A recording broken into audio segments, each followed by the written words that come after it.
Hello, இது Tuesday அன்னைக்கு எடுத்த vlog. இதை வந்து சாங்காக கூட போட்டிருந்தேன். இருந்தாலும் இன்றைக்கி வாய்ஸ் கொடுத்து போடலாம் அப்படின்ட்டு தான் போட்டிருக்கேன். டியூஸ்டே மார்னிங் ஆஸ் யூஷுவல் 4:10க்கு ஃப்ரெஷ் ஆகிட்டு வந்தாச்சு. வந்ததையுமே வாசல் தொளிச்சு கோலம் போட்டுட்டு பிரம்ம முகூர்த்த விளக்கும் ஏற்றியாச்சுங்க. இந்த பிரம்ம முகூர்த்த விளக்கு ஏற்றுறது அப்படிங்கிறதுல நிறைய விஷயங்கள் இருக்குது. இது வந்து நிலைவாசலில் ஏற்றுற விளக்கு. பிரம்ம முகூர்த்த விளக்கு காட்டுறது அப்படிங்கிறத நான் இன்னொரு வீடியோ கண்டிப்பாக போடுறேன். அது ரொம்ப ரொம்ப சூப்பராக இருக்கும். ஏன்னா நம்ம வந்து பிரபஞ்சத்துக்கு கொடுக்குற ஒரு மரியாதை அந்த மாதிரி செலுத்துகிறப்போ நமக்கு நிறைய பலன்கள் கிடைக்கும். கண்டிப்பாக அது ஒரு லாங் வீடியோவாக போடுறேன், பார்த்துட்டு நீங்களும் செஞ்சு பாருங்கள். ஸோ நிலைவாசல் விளக்கெல்லாம் ஏற்றிட்டு அதுக்கப்புறமா உள்ளே வந்து பூஜா ரூமில் பழைய பூக்களையெல்லாம் எடுத்துகிட்டு ஃப்ரெஷ்ஷாக பூக்கள் வச்சுட்டு விளக்கேற்றி நெய்வேத்தியமாக பார்த்தீங்கன்னா மாம்பழம் தான் வச்சுருந்தேன். செவ்வாய்க்கிழமை வளர்ப்பிற சஷ்டி, சூப்பரான நாள். ஸோ நிம்மதியாக உட்காந்து கந்த சஷ்டி கவசமும் படிச்சுட்டு கிச்சனுக்கு வந்தாச்சு.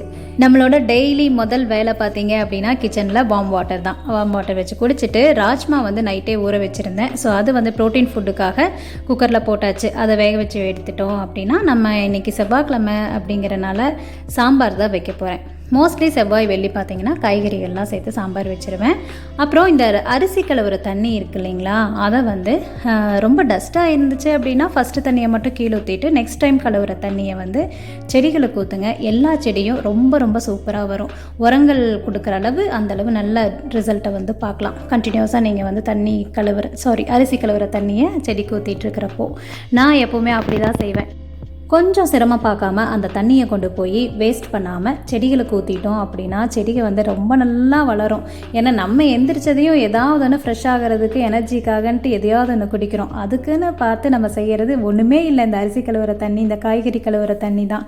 அதே மாதிரி இந்த காய்கள்லாம் வந்து மேலே தோலெல்லாம் எடுப்போம் இல்லையா, கேரட்டு, முள்ளங்கி, இதில் எல்லாம் மேல் தோல், இந்த மாதிரி காய்கறிகளோட தோள்களையும் வந்து ஒரு பக்கெட்டில் போட்டு ஒரு அரை பக்கெட் தண்ணியை ஊற்றி ஒரு 2 நாள் வச்சுருங்க. எடுத்து பார்க்குறப்போ 2 நாள் கழித்து ஒரு லேசான பேட் ஸ்மெல் வரும் தான். இருந்தாலும் நம்ம செடிகளுக்கு நியூட்ரிஷனான ஒரு ஃபுட் இல்லையா, ஸோ அதனால் அட்ஜஸ்ட் பண்ணிவிட்டு அந்த டஸ்ட் எல்லாத்தையும் எடுத்துகிட்டு அது கூடவே ஒரு 2 மடங்கு நல்ல தண்ணியை ஊற்றி நல்லா டைலூட் பண்ணி செடிகளுக்கு ஊற்றி பாருங்கள். செம்ம சூப்பரான ரிசல்ட் கிடைக்கும். நல்லா ஆர்கானிக்காக கொடுக்குறப்போ நமக்கும் அது நல்லது, செடிகளுக்கும் நல்லது. ஓகே, இன்றைக்கி லன்ச் அண்ட் பிரேக்ஃபாஸ்ட் 7:30க்கு ரெடி ஆகிடணும். ரெடி ஆயாச்சு. ஸோ இன்றைக்கி பிரேக்ஃபாஸ்ட் பார்த்தீங்கன்னா ஊத்தாப்பம், க்ரீன் சட்னி. க்ரீன் சட்னினா ஒன்றும் இல்லைங்க, கடலைப்பருப்பு, உளுந்து பருப்பு போட்டு நல்லா வறுத்துட்டு வெங்காயம், பச்சை மிளகா, வரமிளகா, மல்லித்தலை, கருவேப்பிலை, கொஞ்சமாக தேங்காய் நல்லா வதக்கி அரைச்சோன்னா க்ரீன் சட்னி ரெடி. லஞ்சுக்கு சாம்பார், அவரைக்காய் பொரியல், ஒயிட் ரைஸ். உங்கள் வீட்டில் என்ன சமையல் அப்படிங்கிறதையும் மறக்காமல் சொல்லுங்கள். அப்படியே சேனல் பிடிச்சிருந்துச்சுன்னா லைக் பண்ண மறந்துடாதீங்க. அப்படியே ஷேர் பண்ணி சப்ஸ்கிரைப் பண்ணாதவங்க சப்ஸ்கிரைப் பண்ணி வச்சுக்கோங்க. அடுத்த வீடியோவில் பார்க்கலாம். பாய்.